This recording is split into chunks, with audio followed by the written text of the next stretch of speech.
actor in Vancouver, been so for a while. I tend to get cast as intelligent, cynical, kind of bitchy women, which is fun. It's great. So it's a good time. But when I wrote Edda, who's my character in Standard Action, I wrote her to be incredibly happy, incredibly pleased with life, maybe a little slow on the intelligence side, but makes up for it in enthusiasm, which is not the kind of thing I usually get to play. She's a barbarian, and she's an elven barbarian who tries really, really hard at being a barbarian and usually doesn't do it very well. I cannot believe you did that. What were you thinking? I'm sorry, Guinevere, for ruining your party. I thought I was helping, that's all. Helping?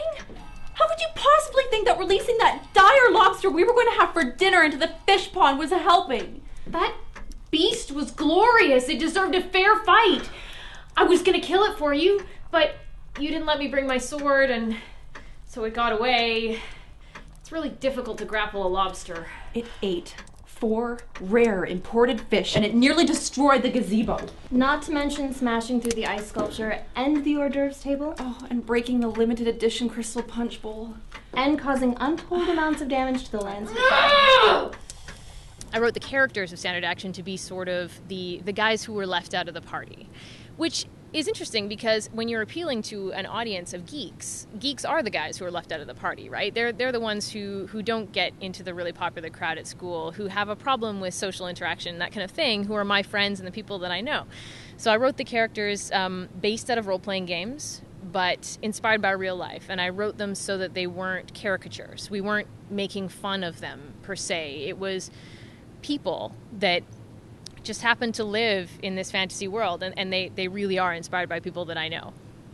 We're lost. We're not lost. We were actually wondering if you could help us read the map. You see, we're here, and Pig's Head Mountain is supposed to be here. Oh. You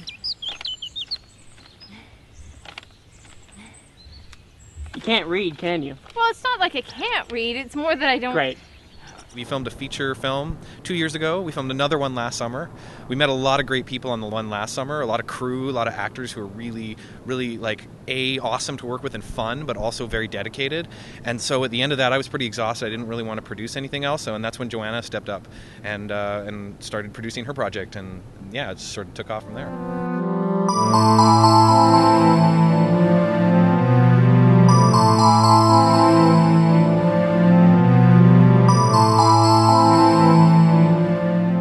With the DSLR cameras, you really have a narrow depth of field. So if I'm filming you, the tree behind you is out of focus. And the house that's way back there that would normally ruin the fantasy shot is totally out of focus, and you can't tell it's there. So that's sort of how we get a lot of it to look like this magical fantasy forest, is a really narrow depth of field that only a DSLR could provide us. Okay. I think we're on the right road. If I'm right, there should be a bridge over a river coming up just through a glade over that way. Wait, no, this way.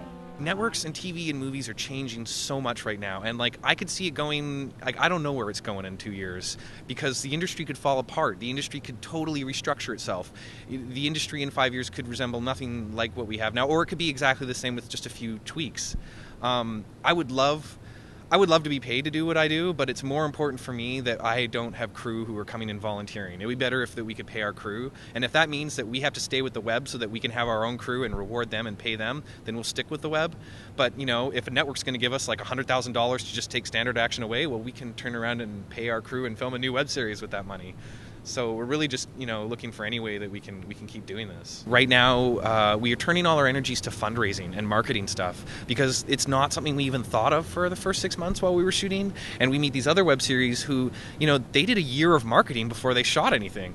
We did 6 months of shooting before we did any marketing. So we kind of got a lot of catching up to do on the marketing thing if we want to have any money to do a second season. But we really want to do a second season. And if we don't get any, we got a little bit of money now. If we don't get much more, we're still going to be out there doing something next year.